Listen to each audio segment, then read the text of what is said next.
So there's going to be some reference to how to debate the material that I'm going to be talking about, but this is mostly not going to be a how to debate the issue kind of session. This is just going to be about how do we understand the issue, how do we understand what happens in international politics and foreign relations, how we then filter that into debating is its own special art, that there will be some mentions of that, but it's mostly just going to be about what's going on and how we might understand that. As I say, I encourage questions. My own qualifications for this are that I'm the sort of idiot that spends all my time watching the news. I don't know at all what's going to happen in the future, but it seems to me that nobody else does, so I'm equally as qualified as everybody else. This info is, the best I can make it as of 6 p.m. Melbourne time, March 3rd. So, the situation is changing very, very rapidly. I also want to emphasize right at the start that there is an important distinction between the Russia as a state apparatus and the Russian people. When I talk about Russia is doing a particular thing, I'm talking about the state apparatus. I'm not saying that all Russian people are a particular way or doing a particular thing. So, this is going to be our roadmap for what we're going to be doing today. Part one is going to be a lot of background knowledge about how autocracies function and dictatorships function, and then some background knowledge about how decisions generally get made in foreign relations and how we might model those decisions. These are necessarily simplifications about very, very complex internal politics and very complex decision-making processes, but they're useful simplifications for us to understand both the decisions as they're happening, but also especially how those decisions get talked about in reporting in media and how we might talk about them in debating. Part two is going to be a timeline of the events leading up to the recent war of Russian aggression in Ukraine and the international response and the use of sanctions in the days after that invasion, the last 8 days or so. Part three is going to be about the future. What are the possible scenarios that we're looking at going forward? How might this all play out? We're going to do a little bit of just gaming out the various responses that international actors might have. And then we're going to be looking at some various other issues going forward. How are war crimes thought about and how are they prosecuted? What are other global contexts, i.e. China or the Non-Proliferation Treaty, that we might think are relevant to a discussion about the current conflict? So, Part one, general understanding. Autocracy under Putin. So, autocrats very, very rarely retire into sort of nothingness. It does sometimes happen, but it's very, very rare. So, really what we're talking about when we think about what Putin does to preserve his own power, we are talking about how he defends himself from two particular threats. The first is a popular revolt, and the second is a coup by elites. Okay, so those are the two major things that Vladimir Putin thinks of when he thinks about how might my reign end. Okay? He has a particular problem with these things because things that tend to be popular with the general population aren't very popular with the elites trying to rob from that general population, and things that are popular with the elites trying to rob from that population tend not to be popular amongst the general populace. So the autocrat's game is always to balance out those two things and to find policies and to find solutions that make them survive both of those threats. And we're going to go through both of them. In reality, of course, the way that Putin will eventually lose power is going to be some combination of popular revolt and coup by elites, but is also going to be mainly caused by one of these two things, right? So, first thing, we're going to be talking about popular revolt. But before, ask a question. Oh, sure. Is this mostly just dealing with internal? Yeah, so this is internal mechanisms, like maybe the US will assassinate him or something, right? But it's worth noting that if the US does assassinate Vladimir Putin, then the question of who will replace Vladimir Putin is going to be decided by these two forces anyway. So we're going to talk a little bit about the popular revolt scenario. Before we get there though, I want us to take a little moment to exercise our imaginations here. We often have this vague idea that if Vladimir Putin or a dictator somewhere wants to have someone disappear, then the dictator merely sort of thinks it, and a sort of faceless, totally alienated state apparatus just sort of makes it happen. But in reality, every step of the process of making that happen is a human being, A human being who has loyalties that are divided, that needs some way to internally justify their own action, that has interests that need to be managed. And managing those things is a lot of what we're going to be talking about in this part of things. So the truth is very messy, and this is one of the reasons that autocrats have a sort of difficult time. Because take a moment here. Think about how many people you actually know that you would trust with your life, right? And it's probably not that many. It's a few members of your family, a few really, really good friends. But that's not enough to staff an entire government. It's not enough to staff an entire security apparatus, right? So who are you giving power to in your hypothetical dictatorship that you're now setting up, right?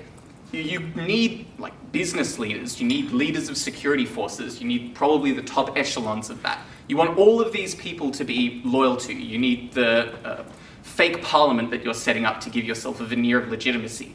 We're often talking about hundreds of people here, right? And you can't keep them all in line just by them being friends. You need various mechanisms.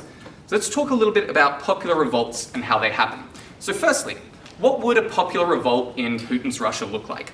Well, it would start with mass protests on the streets of Moscow, St. Petersburg, maybe some other major cities. It would probably be in response to a particular policy that was seen as being very unpopular by those people. Those protests would shut down the internal economy of Russia. It would make it impossible to do business, for stores to get restocked, these kinds of things, factories shut down. There would be a collapse of the loyalty of the rank and file of the police and soldiers who are sent to try and stop those protests. So those soldiers would be ordered to disperse the protests, but would either refuse or simply be overrun by the number of people, probably some combination of both, right? Those mobs then storm the elite institutions, so the government buildings and the residences of the government loyalists. And then Putin and the elites realize that the longer they hold out, the worse the justice of that mob will be. Some of them join the mob, some of them join the protests, some simply flee Russia, and some try to hold out but are eventually overrun. So that's the scenario that we're talking about when we're talking about a popular revolt. It's worth noting that a lot can go wrong there, that if the soldiers are willing to open fire, if the elites never get to a tipping point where they think that the mob's going to come for them, maybe this descends into just general civil warfare in Russia with the elites and a series and their loyal troops versus a large segment of the population. And it's worth noting here that there's a division between the various parts of Russia and where their loyalties lie. So the cities tend to be more Putin critical and the countryside tends to be more Putin-centric. So you tend to get, in protests of this kind, places that seem like a massive, massive protest movement that is not reflected in other parts of Russia that would remain quite stable. And that gives you the recipe for how that conflict might play out. So that's how it plays out. Why does Putin care about this and why does he want to try and stop it? Firstly, because the possibility of retribution against himself and his loyalists is not fun. Nobody really wants to be dragged out of a hidey hole on the side of a road 2 years from now. That's not going to be a fun time. Whether he gets to The Hague for a proper international trial or not, he probably wouldn't, right? The mob would exact its various version of justice for all of his past wrongs, as we've seen with other dictators who've been overthrown, and he's probably a little bit frightened of that possibility.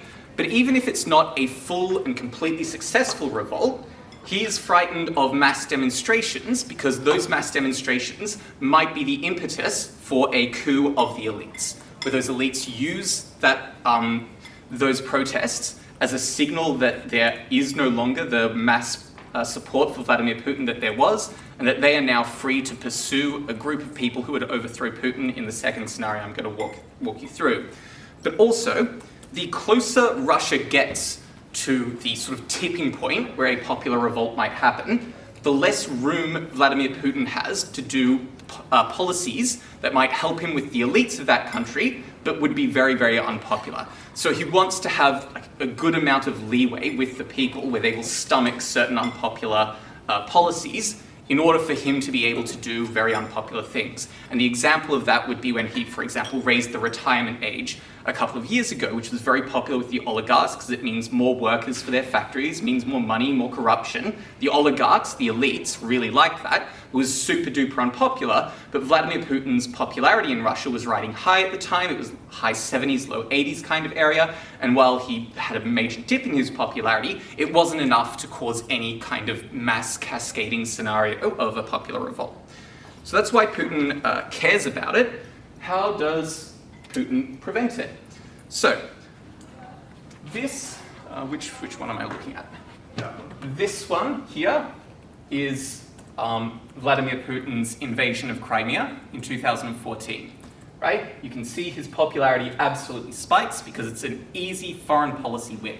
Foreign policy wins he really likes. This is where the retirement age changed, and you can see the dip here. So you can track this thing over time. A couple of notes about this graph though. There is surprisingly quite a lot of good polling that is done in Russia. There's actually a whole series of independent polling organizations that are regularly commissioned by the Kremlin to poll the Russian people. So it seems that Vladimir Putin and the Russian government really, really cares about their popularity, and they want good data about it, because Vladimir Putin probably does see this as a legitimate threat to his rule. So that's one way that Vladimir Putin tries to secure his popularity, easy foreign policy victories like Crimea in 2014. The other way is by social spending programs, which is most of this popularity here, where Russia had very large amounts of social spending, particularly in comparison to Russia throughout history. And the reason for that is that oil prices were extremely high at the time. Russia is a petrostate. It's something like 40 to 50% of their economy and like 70% of exports, some absurd number like that. So when oil prices are high, Vladimir Putin has a lot of leeway for use of oil money to fund social spending programs. And that's what kept his popularity very high through there. This is quite nice. It doesn't piss off the elites too much. In fact, the elites are kind of okay with it because the oil is sort of funneled through them and they can skim a little bit off the top. There is, however, a kind of limit to that, in that the elites don't really want the money from oil to be spent on the people. They want it to be spent on their palaces, right? So you have to limit the amount of corruption that exists from the elites in order to be able to use any of this money for your social spending programs, right? So you have this popularity, then you have this event here, which I don't actually know what it is, but then you have here the global financial crisis, you have collapse in commodities prices, you have all of this stuff as his popularity lowers. He wants a foreign policy victory at this point. He gets one with Crimea, which goes up, and then we go down as he changes the retirement age to appease his elites here. If this graph continues, however, this stops at 2020, but if this graph continues, it continues to go down because the Russian people see him as having totally mismanaged the COVID crisis, particularly with their use of the particular COVID vaccine that Russia developed, Sputnik, I think it's called, which was seen as being rushed to market without testing. Vladimir Putin himself refused to take it for several months, which was not a particularly good look. Russian people are extremely skeptical of it, probably because a lot of them are skeptical of the government in general. And as a result, the economy of Russia has been flagging a lot in recent years. And so arguably, Vladimir Putin was looking for another of those clean foreign policy victories, which he has not got. So, foreign policy victories, social spending programs. The other way that, yes? Yeah. I just wanted to add something. Another reason why the popularity has gone down is because during the COVID crisis, Russia wasn't able to spend a huge amount on social programs, especially because they wanted to stockpile foreign currency. Obviously, I think you'll cover that later, but so they didn't get to spend a lot of... Vladimir Putin has been stockpiling foreign currency, has been said, which has limited the amount of social spending. The next mechanism that can be used is a very careful management of oppressive tactics and interference in people's daily lives. This is just a list of the stuff we're looking at here. So to an extent, you want people to be afraid of being part of the opposition. You want them to have a fear of arrest. But more particularly, what you kind of really like is just apathy. You want people to not care about politics. You want them to say, so long as I'm not a part of it, it can't affect me. Because if this is just direct repression and interfering in people's lives, that gets to a tipping point where people do go out on the streets and protest, right? But if it's just, that's all somebody else's business, I'm just going to do my life as a Russian citizen, then you can get the numbers that I was showing you about, even though people are afraid of oppression. And when you break Vladimir Putin's numbers down, you see that there's a lot of people who approve, but it's only a very vague kind of, it's okay, it's better than nothing kind of approval, right? So the people who actually strongly approve of Vladimir Putin is a tiny, tiny minority of Russia. You also want to have a sort of minimal interference in elections. Elections give a veneer of legitimacy to the Russian rule, which is important for the way it's perceived and the likelihood of there being a popular revolt. So he does try and maintain somewhat nominally independent elections. There are always shenanigans that he uses. There are always ways that he prevents opposition candidates from running, but people do vote, and those votes are in some way counted. A big problem, however, is gerrymandering, which is redrawing of districts to make sure that no matter what the vote says, the vast majority of seats go to Putin loyalists. And Vladimir Putin needs the vast majority of seats going to Putin loyalists, even if the vote is only like 60% in his favor. Because if the vote is only 60% in his favor, and the House seats are only 60% in his favor, then that narrows the number of people who could band together in the Russian state legislature to ruin his veneer of legitimacy and to stop that body being the sort of rubber stamp body that he wants it to be. So he wants it to be a huge margin so that any conspiracy against him has to involve hundreds of people, and it's really hard to run a conspiracy of hundreds of people, right? So that's the popular protests scenario. Let's talk about elites. So who are the elites?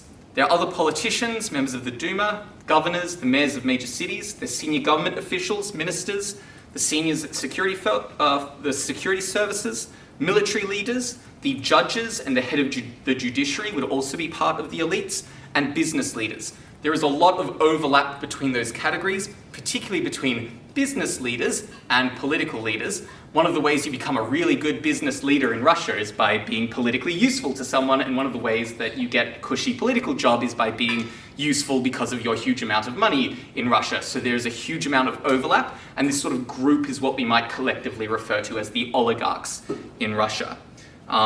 So it's a huge number of people, and as I was saying before, you don't really know all that many people that could be absolutely loyal to you, and so you need to have ways to manage them. So let's scenario out how a coup by those elites might operate. So a group forms who thinks that Putin is doing a bad job or are threatening them in some way, or in some way desire the end to their rule. This group has to find each other without being detected by the security services, which limits the size that that group can be, but let's, for the scenario, say that that group does form, they find each other.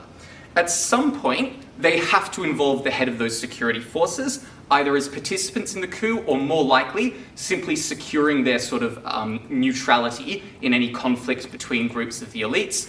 The heads of the security services might agree to that by saying, okay, well, if nothing happens, then nothing happens, and if something happens, then something happens, but I'm not against anyone, so I don't get executed in either scenario, right? That's the game that the heads of security forces might play. This elite group, which has some control over some military or police units or some security units, use that control to have a snap arrest of Putin and his most fierce loyalists. This has to be fast enough that loyal security forces cannot respond. They place him under house arrest or summarily execute him and make sure that he has no access to the ability to command anyone else in Russia. And you hope that all of the rest of the elites think, okay, the wind's changing, let's all just go with it. Right? That's the hope. The fear is that there is another group that is also plotting this and thinks, fantastic, chaos, this is our moment, and we think we're going to be able to mobilize to control the other major cities faster than this group is, or you don't capture Putin or he's released in some way, he takes, in a sec, he organizes a resistance against you, there's fighting in the streets of Moscow between different arms of the police or the security forces who might have different loyalties. Nobody knows who they're taking orders from. The generals decide, you know what, screw it, if everyone else is fighting over it, I have more guns than everyone, I'm going to wander in as well, and it all becomes an absolute nightmare, right? So this is the dangerous road that this can go down. Yep? Are you modelling this of like the coup against Beria after Stalin's death? Yes, pretty much. This is basically, as was pointed out, what happened with Nikita Khrushchev's coup against Beria and Molotov? Someone. Yeah, Molotov, yeah. We've all seen The Death of Stalin, right? It's a great film. But yes, this is essentially what would happen in any coup, and it's what would happen here, because this is how coups tend to operate. This is also how coups in, I think, Zimbabwe and in Sudan operated. It's how the Egyptian coups after the Arab Spring operated.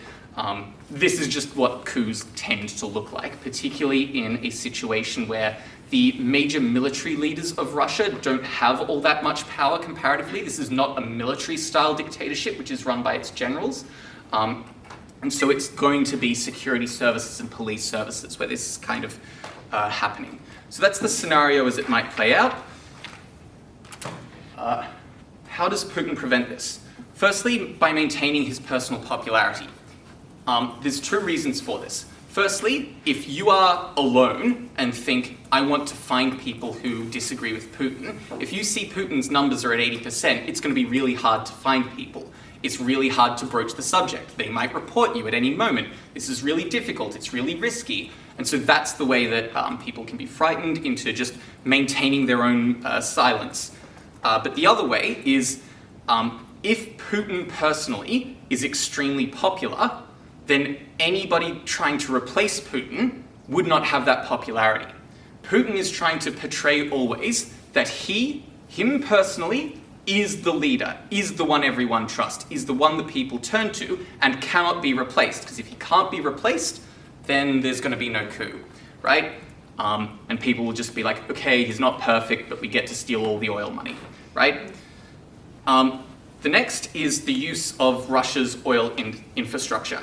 So especially early in Vladimir Putin's presidency, but sort of continues, Putin plays a game of nationalizing oil infrastructure and then privatizing it again and selling it at like pennies on the dollar kind of prices to his most loyal followers, particularly those that came with him either out of the KGB or his time at the FSB or through his time as mayor of St. Petersburg. So really old friends, old loyalists who get to buy Russian state oil infrastructure for basically nothing and become billionaires overnight, right? So that's one of the ways that he can reward followers for their continued loyalty. This obviously profits the oligarchs and the people he's rewarding quite a lot, but it's kind of less useful for the people because the more that they are stealing that oil wealth, the less wealth is controlled by the people. The next is using key government positions and giving them to particular loyalists. So for example, you give a particular position at, say, the Ministry of Health to a particular loyalist. That particular loyalist then invests heavily in a set of drug manufacturers who, just by magic, get all the contracts from the Ministry of Health now, right? And so they can enrich themselves by feeding themselves government contracts, essentially another way of stealing money from the people of Russia. Again, this goes very commonly to his allies from St. Petersburg. The problem with this is that your random pal that you're trying to keep loyal tends not to be very good at health policy, right? Because their aim isn't to be a good minister for health, their aim is to get contracts. And that tends to piss off people, and it tends to result in the mismanagement of the Russian government and the mismanagement of the Russian economy that compounds itself over time into the sort of systematic collapse of these industries, okay? So the corruption, because it's kind of the point of the exercise, is very difficult to stop. The next way that Putin might secure this loyalty is simply fear of the state apparatus. You cannot get your group together if you think Putin's going to find out, if you think all your conversations are being recorded, if you watch anyone who becomes an opposition member get assassinated, even if they flee internationally. Putin has done this previously by sending out assassins to, radioactively poison people or to use nerve gas against opposition figures who are living abroad, which is frightening and should have been a warning, to be honest. But anyway, yeah, Putin does use assassination and killing, but especially within Russia, arresting of opposition figures in order to maintain the loyalty amongst the elites. You can't allow any one person to be too powerful. You also want to keep everyone in constant fear of each other. You want them to be afraid that everyone they talk to is going to report on them, that they can be overruled at any moment, so that they're constantly jockeying for influence. So amongst a lot of the elites of autocracies and Russia, there is no clear chain of command between all of the different ministries, because what you want is for one of your oligarchs to be more powerful than another simply because they have pleased you more in the last week, right? So that people are constantly jockeying for that influence, constantly jockeying for that position in order to be able to get their particular version of corruption through. So that's how the loyalty of the elite, is maintained. Do we have any questions about how Putin is maintaining Russia and how autocracies work before we go on to general foreign policy stuff? Yep. Oh, someone? Yeah, go ahead. Do you think the loyalists will remain in power in the post-Putin era? It's impossible to say, and anyone who says they have an answer to that is lying. I think that on instinct, the evidence is that Putin's circle of loyalists is growing smaller and smaller, and probably whoever takes control is going to clear house when they get control and will start ousting old loyalists from the Putin era, because that would represent a group of people who talk to each other, and you don't want that if you're the new autocrat of Russia. Yep.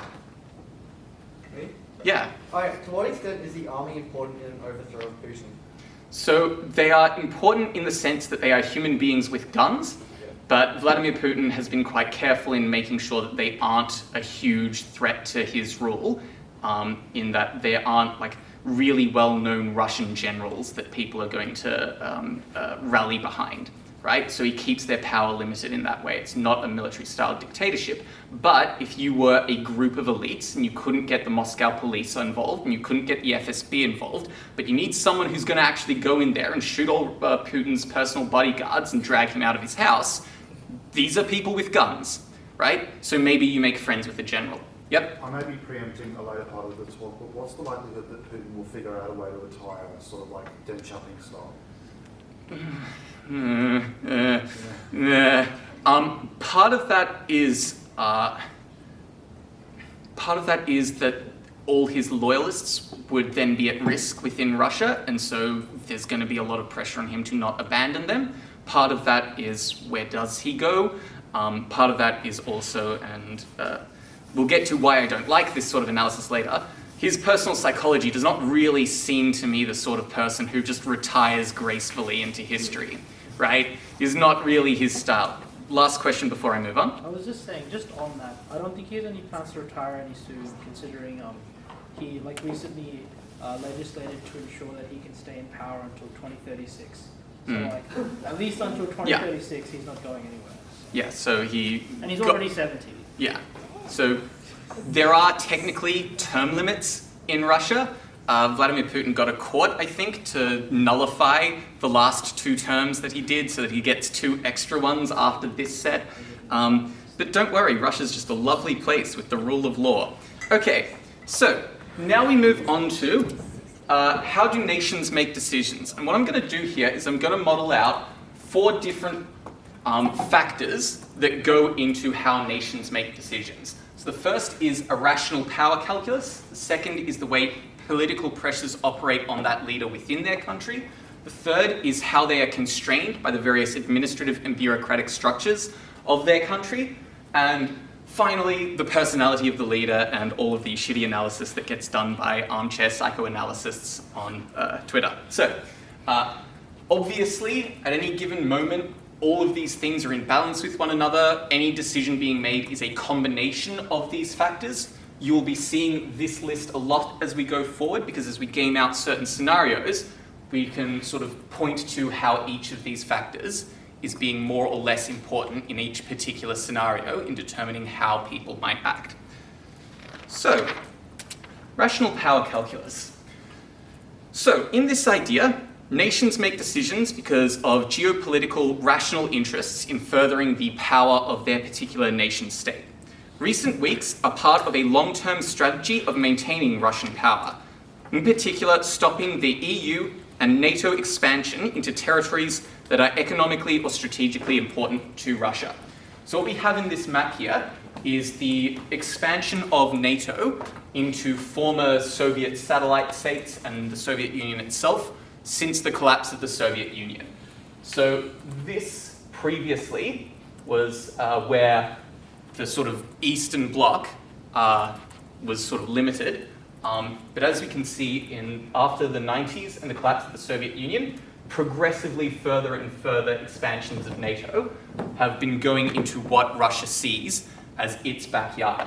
It finds these areas particularly economically important, firstly because there's a lot of very fertile ground there, there's a lot of grain and foods that are produced there, there's a lot of economic activity there that Russia wants to be part of a trade bloc with it at the head of rather than the EU at the head of, but also because they find that the idea of NATO bases and NATO armies on their borders is a strategic threat that means that at any moment they could be threatened with military action by NATO.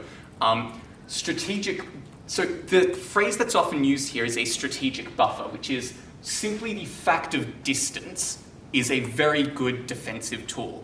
If you need any evidence of that, just look at Russia's logistical failures going into Ukraine. It is very, very difficult to maintain military presence outside of your borders. It requires a huge logistical hurdle, right? If you're talking about even just like 90 kilometers outside of your own borders, you're talking about thousands and thousands of trucks every day moving backwards and forwards between your supply bases and your borders.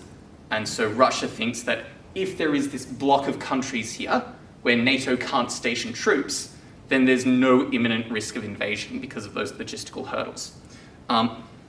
So the strategy that Putin is putting in place in this particular idea is installing puppet states in nations around Russia, so essentially leaders that are friendly to Russia, that have sort of no real democratic credentials, but are secure in their position and will always be loyal economically and militarily to Russia.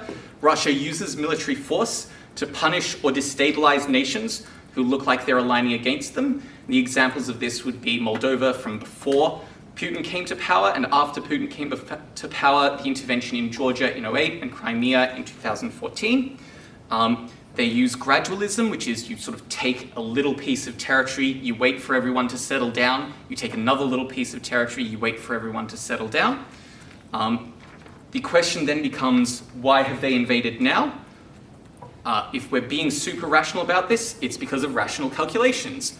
Because Ukraine at this moment is looking like it's moving towards the EU and the West. Or there's a perception of a disunited West, which meant that he thought that there would be less punishment on his actions than he otherwise would, as well as a calculation of the relative military strength that he could bring to bear versus the Ukrainians bring to bear. If you're a US conservative, you would also add into this a perception of Biden's weakness, how much you credit that vis-a-vis Trump's weakness, pick your politics. So, the question then is, well, okay, if they're so rational, how did it go so disastrously wrong? Firstly, you can be rational but also incorrect. There's always an element of chance. This was simply a risk calculation that did not pay out. But also, it's possible that while Putin really, really wanted Ukraine to surrender in 3 days, he also understood that that was not the only possible outcome of an invasion. He understood that it would require more forces. He brought those forces. They are simply preparing for the next stage of an offensive that will ultimately overwhelm the Ukrainian military. So if you're doing the rational power calculus idea, that's probably what you think Putin has thought about and is what Putin is likely to do going forward. And there is certainly some evidence of that in recent days.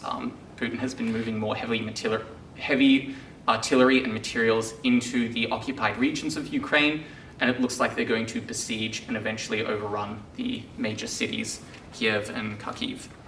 So, with all that, with all that, we also have ways that we can influence Putin's decision-making. Because if Putin is a rational actor, making rational power-based calculations, well then all you have to do is make a continuation of the war more costly or more unlikely to win, and Putin will simply stop. Because he will just pay attention to the rational calculation as it is occurring, and he will respond to that as it goes. So for example, if he believes that the invasion will only further unite Europe, only further mean that more countries align towards Europe rather than towards Russia, perhaps those incentives, as well as the costs of sanctions, will be enough to dissuade him. Yep?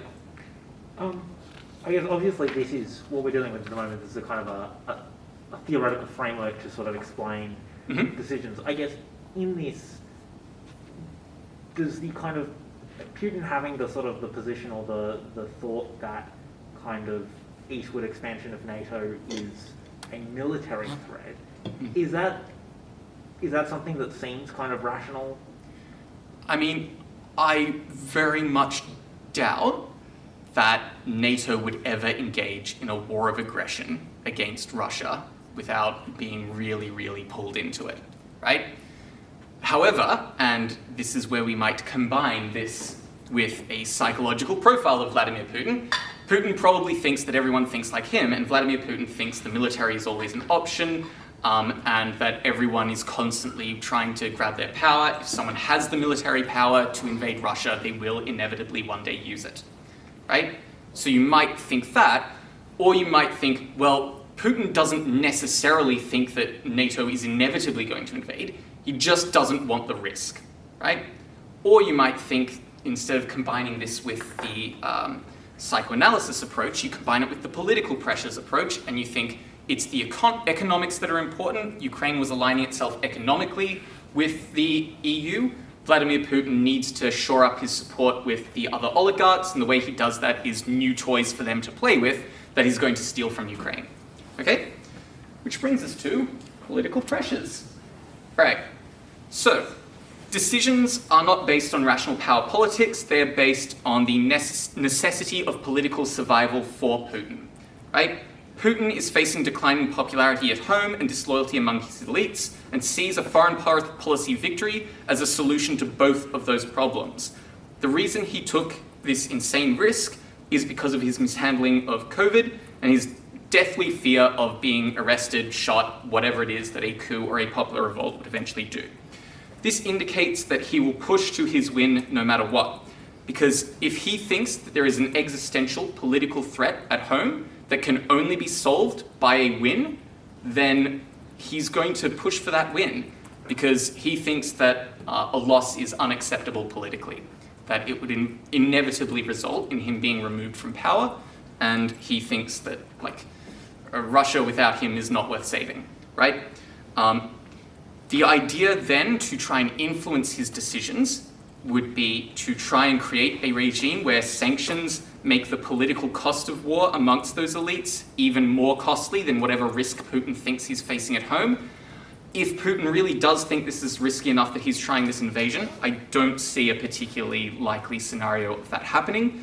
The other possibility is that, okay, that indicates that there is a real risk of coup at home. Maybe you can find some ways to encourage that and speed it up and remove Vladimir Putin from power.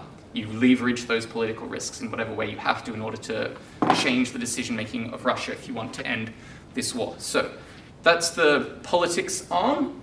Next we get to the one that is in some ways the hardest to understand and the hardest to sort of wrap your head around, but is probably actually the most important in terms of how nation-states make decisions. So when we're talking about the bureaucratic structures here, what we're talking about is how government structures, their civil and military policy and capacity, limit or influence a state's ability to make and implement their decisions, which is very technical, but I'm going to walk us through a couple of examples of how that operates. So let's start first with Putin's system of advisors. Putin does not actually have an implant into his brain that feeds him all of the information of the Russian security apparatus and all of the internet and anything, right? Putin's ability to assess his own military, the military of Ukraine, the moral situation in his troops and in Ukrainian troops, how united the West is ultimately always reliant on what somebody tells him, somebody who analyzes the data, somebody who he trusts to give him this information, part of his Security Council, is telling him this information. In other words, his ability to assess a political situation is entirely dependent on who is giving that advice and what the incentives of that person is. And you'd want them to be fiercely loyal and fiercely competent. But very often those things are mutually exclusive, and very often if you're an autocrat and you have a history of demoting people who give you bad news, very quickly people figure out not to give you bad news, right? So if you have somebody that you have put in charge of reinvigorating Russian morale, and you ask them, hey, how's Russian morale going? What do you think they're going to say, right? They're not going to say, oh, I failed my job. They say, oh, it's going great. And he's like, fantastic, so we can do this great military thing. And they're like, yeah, absolutely, sure we can, right? And so the information that Putin gets in order to make these decisions might have slowly become corrupted over time. And the thing about this process is it gets worse and worse over time, right? Because each day one of these advisors feeds him a particular lie. The next day, they need to support that lie. They need to find some new way of saying, yes, morale's great. Oh, you read that survey. Well, that's because that survey company is controlled by your opposition and your enemies, right? And so the truth diverges from what Putin actually knows, okay? And you get a situation where Putin is making extremely bad decisions on what seem like extremely irrational bases. Okay, so that's the first way. Next is the system of policy implementation that exists in Russia. If everyone in government is corrupt or bribable, how do you implement policy effectively? When you allocate funds to, I don't know, build a hospital somewhere, and those funds disappear into someone's pockets, what do you do about that, right? Well, obviously you asked, who pocketed it? Who stole this money? Where'd those funds go? And every single person along the chain, the Minister for Health, the person who was in charge of awarding the contracts, the company that was supposed to build it, the people who were supposed to deliver the contracts, all of them just point the finger at each other. How do you work out which of them was actually responsible? Or do you just arrest them all, right? And if you do, like, who builds hospitals anymore, right? You've just arrested half the construction firms in your city. So it's very difficult to either implement policy or to make that policy accountable over the long term. Meanwhile, your system of advisors are all lying to you and telling you, yes, that hospital is built, it's great, it's perfectly fine, I don't know what you're talking about, right?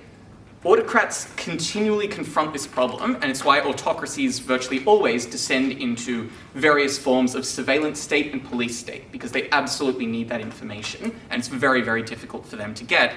But it means that, for example, in, I think, 2012 or something, when Putin came back from his holiday as Prime Minister, he had a series of 130 policy goals, and about 40 of them were implemented. Under a dictatorship where he has virtually absolute control, could not get any of his own policies to actually take place in his own country, right? Mostly because the money gets stolen by corruption. Okay. Now we get to the most frightening ways in which the bureaucratic structure can influence decisions, which are the rules of military engagement. Conflicts can quite easily escalate because at each stage of that escalation, military units are following rules of engagement that say essentially when they're allowed to fire back. And we'll go into a lot of detail about this as we look at the ways in which a conflict might escalate out of control. But essentially what I'm talking about is a base on some border somewhere. If it comes under attack, they don't sit there waiting for orders, right? They don't sit there waiting for somebody to tell them if they're allowed to fire back. They have a set of rules that say, if you are fired upon, you can shoot down the aircraft that's firing on you. You can retaliate with your artillery against artillery placements that you think are firing on you. If you have to put planes in the air to do that, as part of your rules of engagement, you are allowed to preemptively destroy anti-aircraft positions that would put your planes under attack, right? And so at these various stages, in order to secure your position, you have to commit yourself more and more to the military process. This is sometimes called mission creep, although that's also a policy decision. That these are some of the ways in which a military campaign can get out of hand. This is particularly a problem for Russia. So Russian military doctrine is based on an idea called escalate to de-escalate. You threaten overwhelming, disproportionate retaliation to force the other side to concede. And if you've been watching Vladimir Putin and his threats of nuclear annihilation recently, that's basically what's happening, right? This is basically what was happening with Vladimir Putin's amassing of hundreds of thousands of troops, but only sending in a few very fast units to get to Kiev in the first days of the invasion. It was the hope that the threat of that massive, unthinkable invasion of a European sovereign country would force an immediate concession, okay? But this is obviously an extremely dangerous game of chicken, particularly if you're Vladimir Putin and you can't show weakness because of a particular political situation. So, that's bureaucracies. Personality. Look at him. Look at his stupid face, his stupid forehead, and his dumb eyes. What a fucking asshole. That's basically the standard of this kind of analysis that we're going to get, right? So, if you watch the media, you will get quite a lot of this. And the reason you get a lot of this in the media is because you don't need to pay an analyst, you don't need to do any work, you don't need to know anything, you just make up some random bullshit. It's entirely falsifiable, and you can do it basically forever. You fill those column inches. He's from the security forces, he's from the FSB and the KGB. He's cunning and long-termist. He's a psychopath. He's impulsive, he's rash, he's short-termist. He's obsessed with his public image. He wants acclaim from the people. He won't do anything that makes those people hate him. He's an isolated autocrat. He doesn't care what the people think. He's going to do whatever he has to get his own way. He thinks the West is weak, it's divided, it's unwilling to act. He assumes that the West does all the manipulative things he does, that it's in complete control of the Western media and complete control of the NATO alliance. All of these things are the sorts of analysis that you're going to get. All of these things are mutually contradictory, and all of them are true. All of them are true. All of them are part of his decision-making. It's just that it's impossible to predict in what balance they are going to play out on any particular day. They are basically just non-predictive and therefore not particularly useful for analysis. So, after all of that, just a note for sort of debating here, talking about policy will affect how a policy that we might be debating will affect a particular decision is going to be based on a combination of those factors. What you want to be doing, if you want to contest the outcome of a particular policy, is you contest which of those factors are most important at any given moment for any particular response to that policy. Your opposition says, Putin is going to react to our new incentives in this way because he's facing this political pressure. You say, actually no, because the structure of the Russian state combined with his personality is going to influence him in these ways, and this is the type of decision where those factors are going to be the most important or decisive ones. So that's how you contest these things. But the other thing that we all should be doing is when you read a piece of media attempting to predict the future, they will also always be using a combination of those factors. Take a moment to work out which of those factors that particular author thinks is important and work out whether or not you think they're actually right about that. Because it might be that some of those other factors are just being put to the sideline. Do your own thinking, do your own analysis. Okay, yeah, I'm not going to time. Okay, so section 2 is going to be how events are unfolding now. Do we have any questions about the first segment? First of our 4 segments. Yep. Just on the bureaucratic structure theory, Yep. The first point on the ability to assess gets thwarted. What is the incentive for individuals to lie to their leaders? Because it was their responsibility to fix the problem, and they're going to have to admit they didn't fix the problem. Yeah. Right. Okay.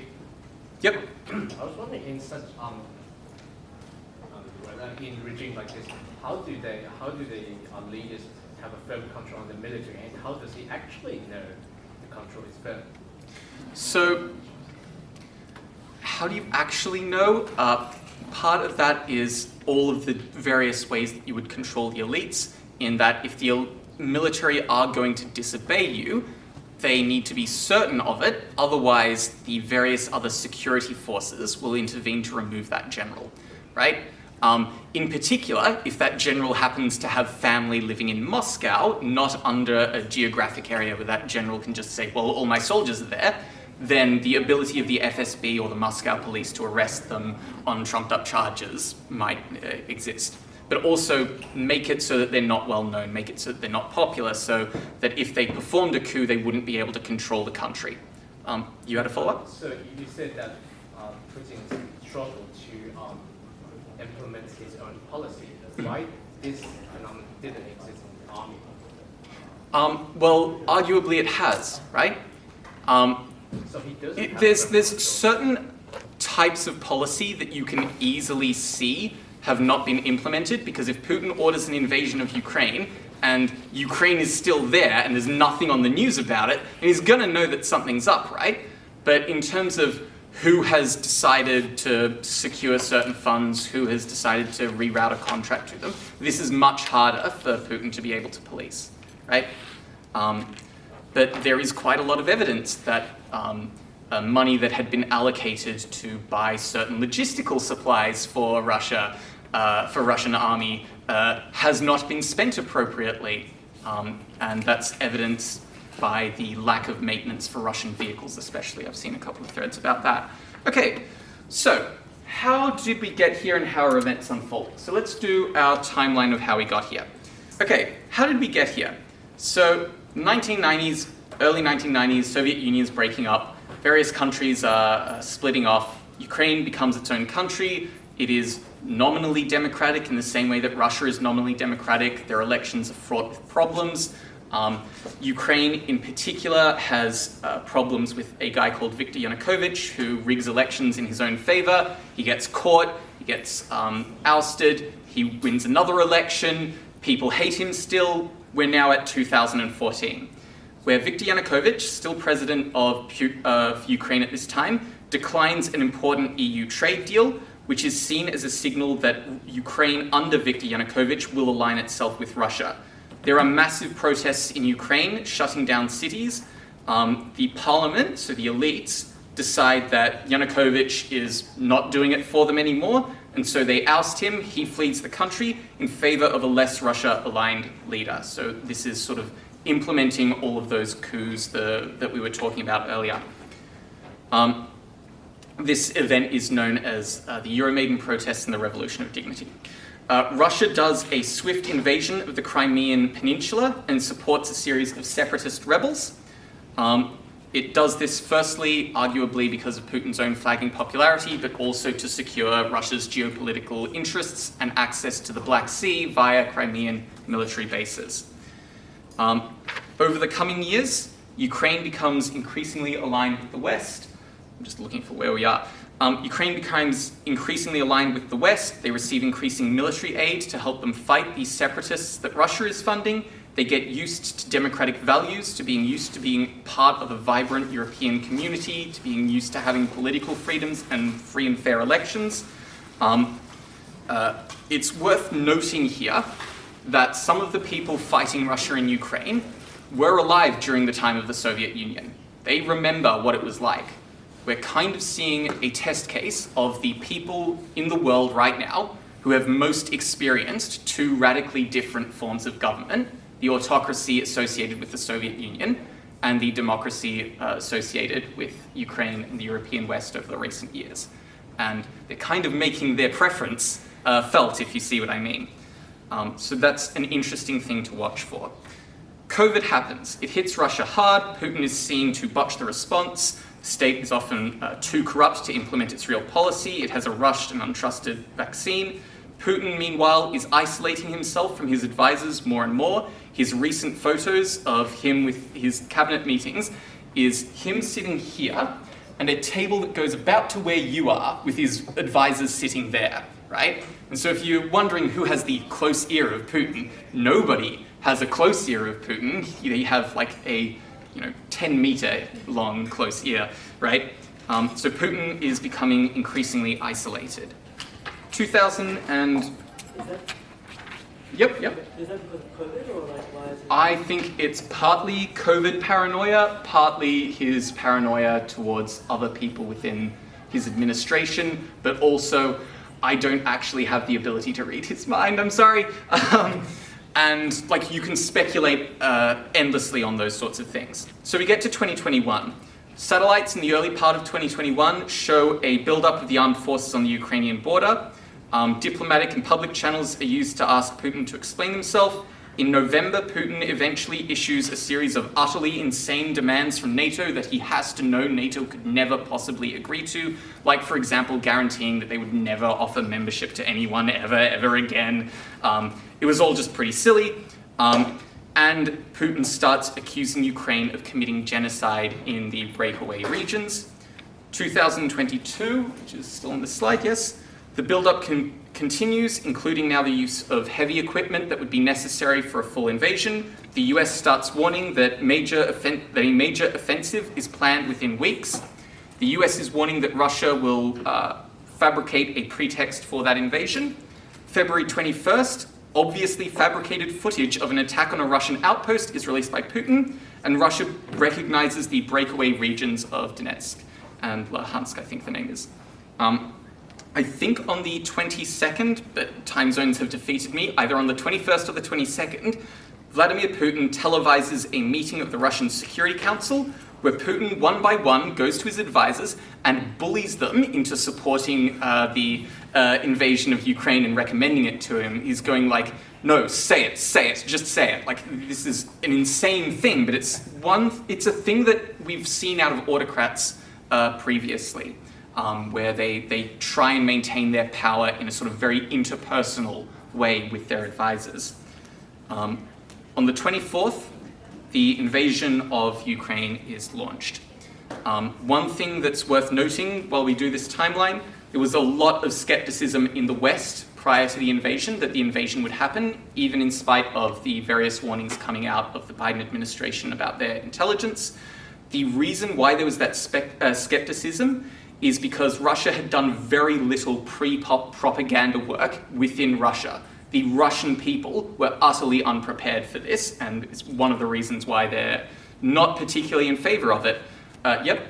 I guess just to kind of add on to that in some ways, at least it's fairly widely believed, I think, that like an invasion of Ukraine doesn't necessarily satisfy what most people consider to be Russian strategic interests, and so it's obviously this relates to the things we talked about, like rational power calculus, political pressure, etc. But I think that was another one of the reasons why it was considered to be quite unlikely. Is that it can, on the face of it, and seem quite a bizarre move. Especially when you think that Russia, economically at this moment, really can't afford the types of sanctions that are in operation. I think there was also a certain factor of this is just the unthinkable, right? There is just an unwillingness to believe that somebody could do this.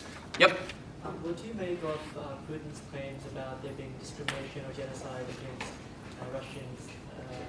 It seems quite unlikely, particularly when Zelensky is a Russian-speaking, Russian part of Ukraine originating person currently in charge of Ukraine. So it seems implausible. As I understand it, the Human Rights Council, Amnesty International have all investigated these claims and found no evidence of systematic abuses of the sort that Putin is talking about.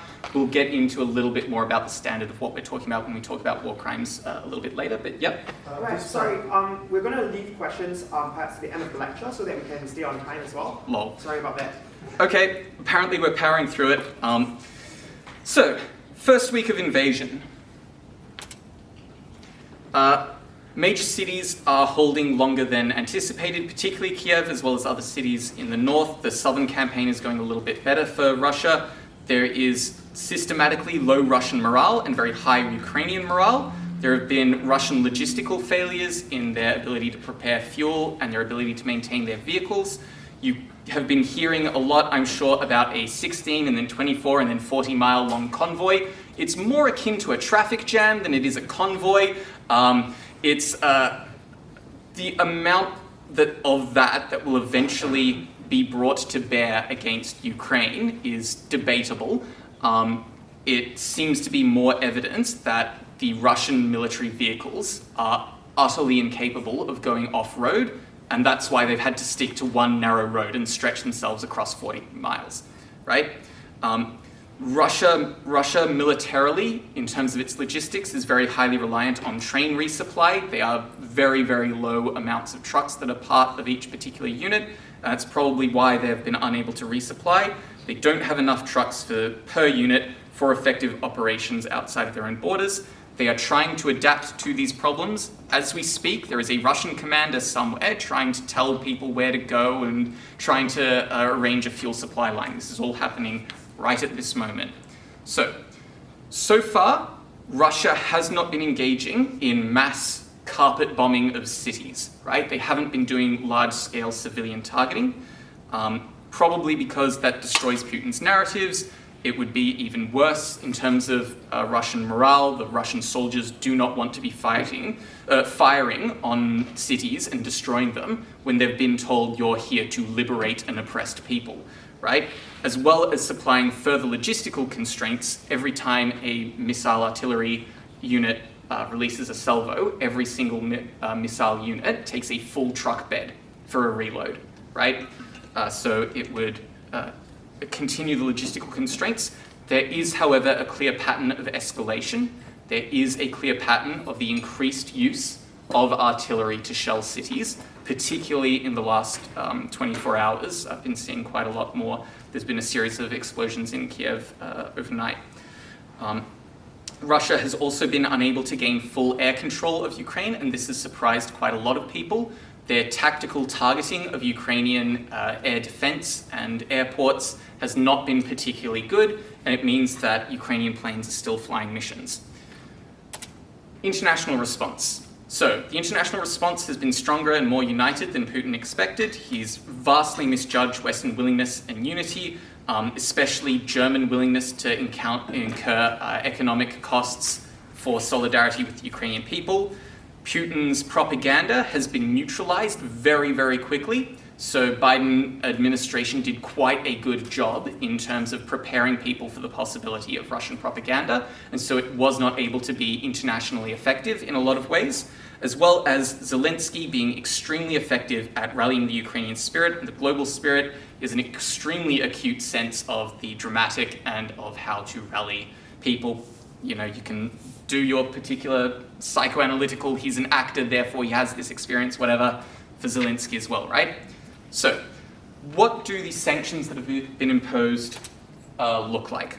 So, sanctions in general involve the prosecution of individuals for their business with certain Russia or individuals or businesses so that people do not do those deals, as well as the freezing of assets for some individuals. These are what's called targeted sanctions. They target particular institutions or individuals and makes it difficult for them to move money offshore and to access wealth that they might have stashed on offshore. There's a couple of things that have been new or unexpected. First I want to highlight is the Germans shutting down the inspection process for the Nord Stream 2 pipeline. The pipeline that we're talking about here is a completed, awaiting use pipeline of Russian gas into Germany, and the thinking was that Germany is far too reliant on Russian gas for their energy needs and their heating needs, and would not be willing to delay the Nord Stream 2 pipeline. They have been willing to. There are various moves in way to replace the supply of Russian gas towards, I'm being told timing is an issue, have been more willing to use liquid natural gas to ship in liquid natural gas to supply people. Okay, do people want me to skip through a bunch of material in order for us to get to the debates on time? Yes or no? Can we get the slides from somewhere like? Yes, the slides will be up. Actually, like the information. Okay, I'm going to go as fast as I can, but I'll try and say everything I was meant to say. So, the next thing that's new or unexpected is the cutting off of Russia from the SWIFT banking system. It has not been all of Russia cut off. A series of the largest banks in Russia, I think it's 12 banks or financial institutions. The SWIFT banking system is the international sort of software package and system that banks use in order to verify that payments have in fact been processed at both ends. It's run by a large international consortium, and the idea was that there would never be a consensus for the cutting off of Russia or Russian institutions from the SWIFT system, but in fact there has been that large consensus for a number of these institutions. There is a rival version of the SWIFT system that's used by China. Possibly what we're going to be seeing is more countries or more businesses moving towards that rival system so that they can still process their payments with Russia. There's also been a seizure of Russian foreign reserves. We always have to remember that giant banks don't actually have a pot of gold in a vault in their basement somewhere, right? What banks mean when they say they control a certain amount of wealth is that in the web of various obligations and debts that each bank has to each other, a bank has $600 billion, say, of... When we say a bank has $600 million, $1 billion, what we mean is various other banks owe $600 billion to this bank, and we trust that those banks would be willing to honor those commitments, because otherwise, who would ever trust that bank again to hold their money? But since legally those debts have now been frozen, those banks are under no obligation to pay that money, and in fact would be prosecuted if they tried to, and so the giant war chest that Vladimir Putin was attempting to amass to be able to pursue this war has been sort of stolen out from under him.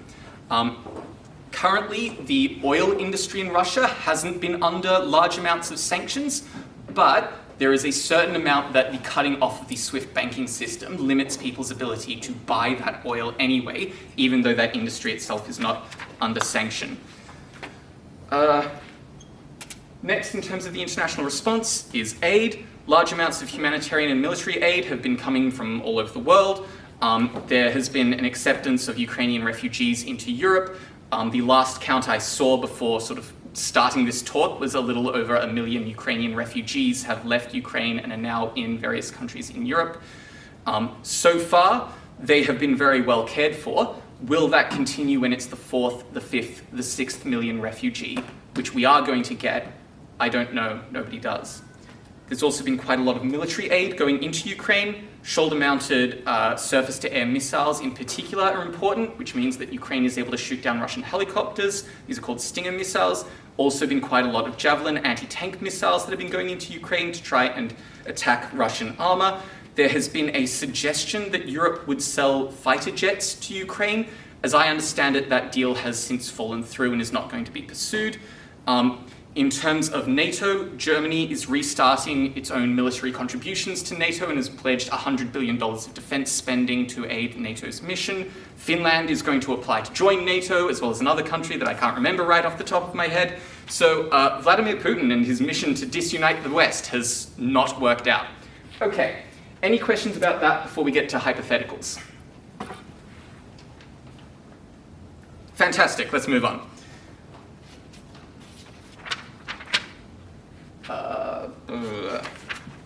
I think you skipped a slide or two. Did I? Fuck. Yeah, I have. Okay, so hypothetical 1, which is supposed to be here somewhere, but is not. In fact, no, it's not. I was going to do this ad hoc. So, hypothetical 1, NATO intervenes. There's been some suggestion that NATO would impose a no-fly zone in assistance to the Ukrainian military. Essentially, they would shoot down Russian planes as they entered Ukrainian airspace. In order to implement a no-fly zone, you can't just shoot down those planes because your planes would be at risk from Russian military installations and surface-to-air missiles. You have to disable Russian anti-aircraft positions in order to secure your own fighters' ability to dominate that airspace.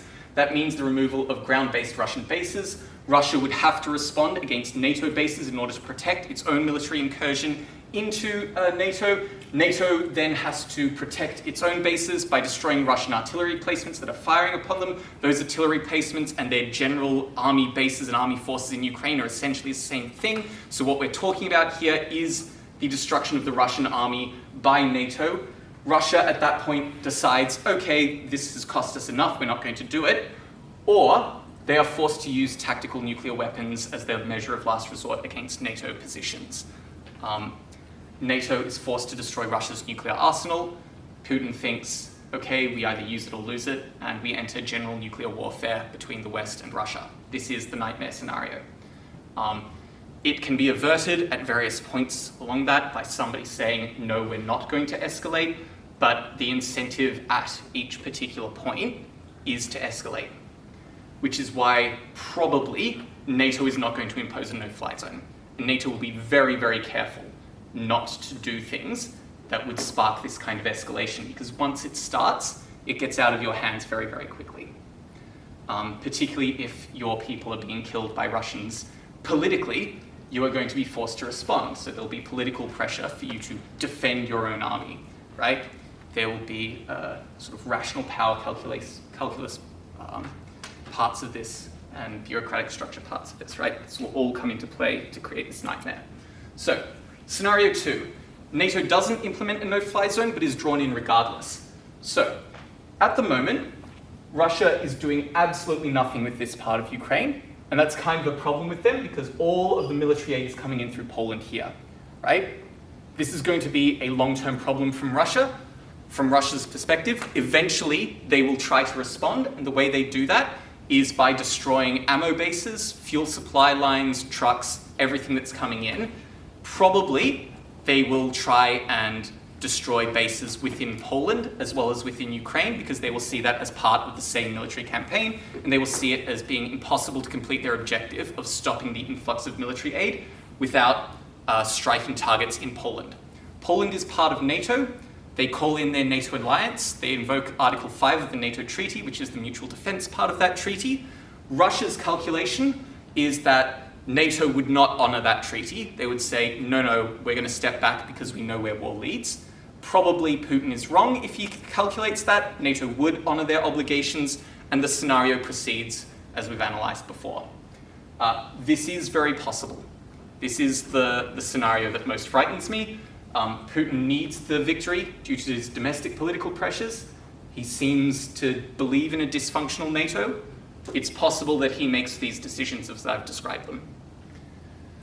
Next scenario, Russia completes its war goals, which depends quite a lot on what those war goals are, and so far we don't really know. If his goal is a general occupation of Ukraine, this scenario means the Russian army gets their act together, they take Kiev and occupy the country. Russia does not have enough troops to occupy their country. They have something like 3 troops for every 1,000 Ukrainian, right? To occupy a country, generally it's assumed you need at least 80 soldiers per 1,000 population. They do not have enough to hold a country of 44 million people. Their low force count means that there's a Ukrainian insurgency, which is extremely effective. It bleeds Russia for years until Russia's economy collapses, or Vladimir Putin is replaced somehow, or Vladimir Putin comes to his senses somehow. This probably results in quite a lot of death and destruction. If Putin's objective is regime change in Kiev without occupation, okay, they get their act together, they take Kiev, they install a puppet government, and then they withdraw. The country is extremely unstable under this new regime. Police refuse to obey orders of the new regime. All of the autocrat problems we have earlier apply, but in fast forward, and probably the regime falls in hours, right? Nobody is going to pay any attention to this person, and they'll be assassinated the second they stick their head out of the doorway, right? This is not a sustainable solution either. If Russia's war goal is simply the independence of the nominally independent regions, things are maybe a little bit rosier. It's plausible that Russia achieves this. It only requires de facto military control over these regions, and probably he'd want a little bit here to link up Crimea to his own territory. That's very plausible. It didn't require him to invade Ukraine. It didn't require him to do any of this, but it might be a politically acceptable solution for Putin. It might be something that he can call a win and go home, which might be the best for everyone. If Russia is unable to complete its military objectives, so the Ukrainians continue to resist in the cities, supply corridors remain open, the economic sanctions continue to bite, Putin can't continue to afford to send its resources into the territory, the Ukrainians probably push back a lot of the territory that Russia holds currently. Putin gets replaced eventually internally, or realizes that he's simply gaining nothing out of this particular military venture. Terms of ceasefire are eventually agreed. Ukraine remains largely intact, but certain to be permanently aligned towards the EU or NATO. That's the scenario as I see it with them losing. Okay, if we're talking about Putin overthrown, there's obviously the 2 scenarios that we gained out earlier, and all of the risks that I was talking about earlier with respect to those partially being completed and the risks of various civil wars in Russia. The big risk out of that is that various parties gain control of different parts of Russia's nuclear arsenal. and then they make the same use it or lose it calculation eventually. This is also a frighteningly possible scenario. So yeah, it's all pretty shit. Now, does anybody have any questions about the hypotheticals? Yay! Does anybody have any questions about the hypotheticals? Yep. I've just got one that I know you are, this is way beyond your ability to answer, so just... Fantastic, hit me with it. In a worst case scenario of direct war between NATO and Russia, do you think, or what's your opinion on, would the MAD doctrine hold? Basically, that is mutually assured. Yeah. It relies on the rationality of all parties, and it relies on them having a fallback position where they can retreat to their corner. And Putin does not think he has a fallback position very plausibly, and his own ability to assess the situation very much seems compromised. So, questionable. I think that if it comes to it, if the Russian army was defeated conventionally in a second, I think that Vladimir Putin would order the use of tactical nuclear weapons against NATO bases and against US carrier groups. Yep. You mentioned in the second scenario that Putin would start bombing in Poland the bases, Yep. hoping that there'd be no NATO response. But given that how the response has been so united up to this point, and that has proven Putin wrong, do you think the response that has been seen in the past week would give Putin cause to reconsider? I really hope so. I really do. It's very possible that that is what's going to happen, and that he will retaliate against the supply corridors, but only within Ukrainian borders. But the military doctrine of escalate to de-escalate would indicate that he would try to also strike against bases in Poland. But hopefully, the survival of the world relies on cooler heads prevailing at some point, right? That's what's there. Okay, next up, let's talk a little bit about war crimes. So, you're going to hear a lot about war crimes going forward. War crimes is not just a civilian died somewhere in a war, right? The idea of war crimes is that war crimes happen because when a civilian dies because of a specific decision to target civilian areas or to ignore the presence of civilians in areas that you are targeting. It happens because of a failure to impose discipline or to punish soldiers who target civilians, meaning that there is a sort of tacit agreement in your forces that you will target civilians, or a failure to allow reasonable humanitarian assistance to civilians in need. There are a bunch of legal, technical definitions, but this is a sort of rule of thumb that we can talk about. It's not just that somebody died somewhere, it's that there was a particular series of decisions made that has allowed warfare to include non-combatants when it otherwise shouldn't, and we consider that to be against the rules of war. It's important to note, especially as we get into the weeks, months, and potentially years-long conflict that we're going to be talking about, both sides will commit war crimes. I don't know of any war where that is not true. In particular, what I would be worried about from the Ukrainian side is the extrajudicial killings of people who are seen to be Russian saboteurs. I've already seen reports that saboteur groups have been found and killed. I would kind of like to know what standard of evidence was imposed before that killing took place, right? And I would hope that they were caught literally carrying out an act of sabotage rather than just somebody said, oh yeah, these people, they're Russians, right? So be kind of braced for that, but also remember that both sides are not equal in this, right? So when war crimes are committed, the process is meant to be a referral to the ICC, a referral for Russian troops and their shelling of civilian areas has already been made.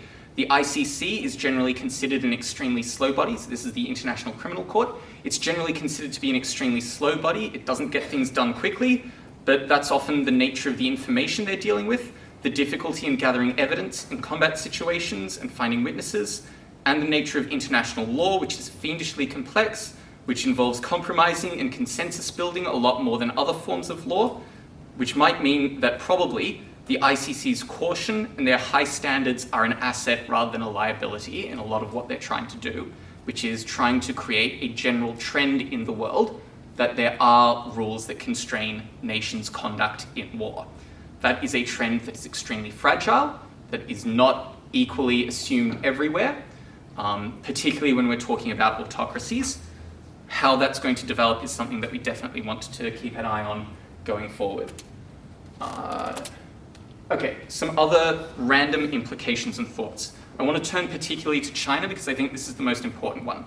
First question that we want to know, did Xi know before it happened? There is some evidence that he did, so there's been sort of leaked documents that suggest Xi knew beforehand, but somebody would then have to explain the bizarre policy of the Chinese government in the lead up to this if the Chinese government did not know. In particular, their contradictory policies to Ukrainians, where they've given advice that Chinese people living in Ukraine need to put out the Chinese flag to be protected, and then they should withdraw the Chinese flag. They've been giving contradictory advice like that. They were extremely late to advise the evacuation of Chinese citizens living in Ukraine, which would seem to indicate that Xi was not taking the possibility of an invasion seriously rather than secretly. But I don't know, probably nobody does know. It's all going to be a lot of speculation. It's all going to be a lot of misinformation. You're going to have to decide for yourselves. The next question is the implications for the security situation of Taiwan. So, the reasons why we might be more concerned for the safety of the independence of Taiwan are firstly, because the West might seem distracted and unwilling to commit its resources to another military conflict even tacitly, because they're giving aid to Ukraine. And possibly because Xi's advisor group is particularly hawkish, and Xi also, some speculate, has become increasingly isolated and is relying on a very narrow set of advisors. Recently, again, this is all of that same bureaucratic structure that we've been talking about that might be influencing someone's decision for the worst. Reasons why Taiwan's situation might actually be improving. Firstly, evidence of a united West.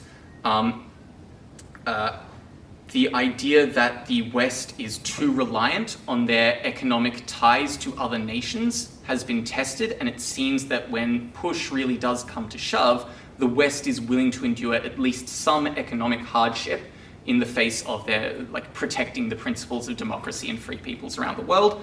How long that's going to last with respect to Ukraine and with respect to a hypothetical military engagement in Taiwan, nobody knows.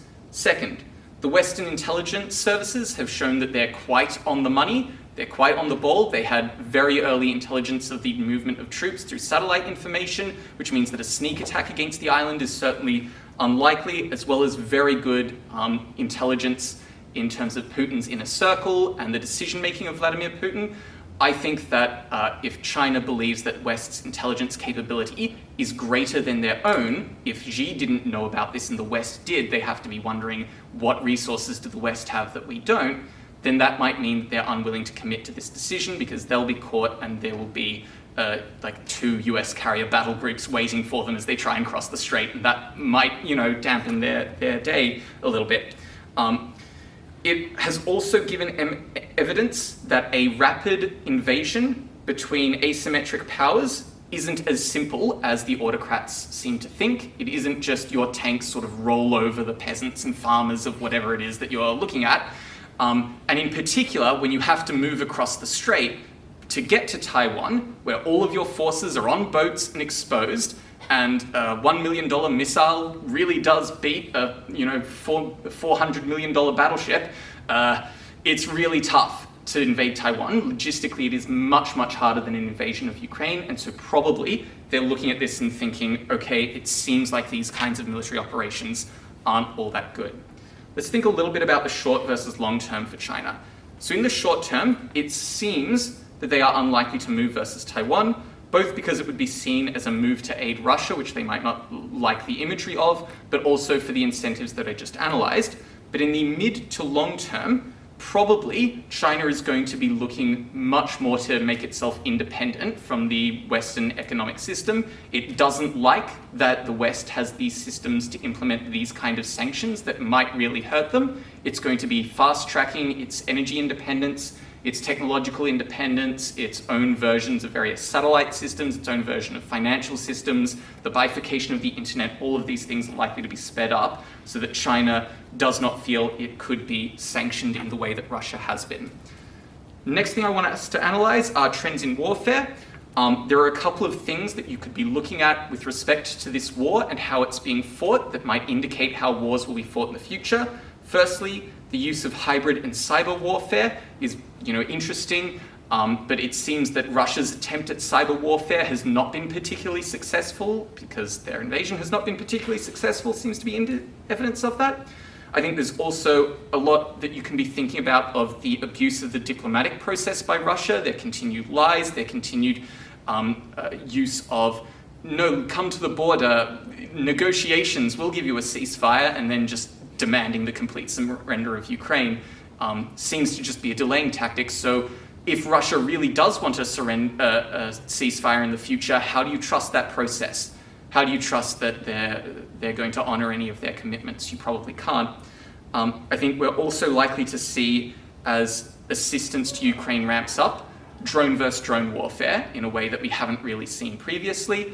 Russia has their own version of drones. Ukraine is buying a lot of drones from Turkey that are quite good at taking out tanks, but we're likely to see the mass use of this kind of technology in a way that we haven't previously. So all of these trends are things that we can look at. The last thing that I want us to talk about here is nuclear proliferation. You might have heard that Vladimir Putin has ordered his nuclear forces into a state of special strategic readiness. Nobody knows what this means. It appears to be nothing. There has been no change in Russian base activity. If it did mean something, probably it would mean that the go time, so the time between when Putin gives an order and when bombers would be in the air with nukes, has been shortened by making those planes sit on a runway with a nuclear bomb in them, fueled up, ready for a pilot to jump in the cockpit seat. It might also mean that various missiles kept fueled in a way that they wouldn't otherwise be. So the fuel damages the inside of missiles. You can't keep them fueled permanently. There's usually a set that are fueled and ready to launch in an instant and a set of others that would need to be fueled in order to be launched. So you might increase the proportion that are ready to be launched immediately. The most frightening way that this could operate is that he has delegated control of the nuclear weapons in order to prevent a sneak attack taking him out, preventing the nuclear response, in which case a particular general or a deputy might also have that capacity. The number of people involved in this, and the number of people with that capacity increases the risk of accidents, miscalculations, and general insanity, which would be extremely bad. Very last thing are links for various sources. So those top two are YouTube channels for American think tanks for foreign policy. They are the Center for Strategic and International Studies and the Foreign Policy Research Institute. They have a lot of really good content and content from current administrative officials. Be aware that they are from an American perspective. They are often interviewing people who are parts of current administrations and so are constrained in the ideology that they might present, the options they might present. So just be aware of that. There are a couple of books that I recommend if you want to learn more about autocracies and Putin. A book called Weak Strongman is quite good. If you want to learn more about sanctions and how they've operated recently, Bad People and How to Be Rid of Them by Jeffrey Robertson is the book I'd recommend. Pod Save the World, if you're a podcast fan, is, a lot of fun. So go for that.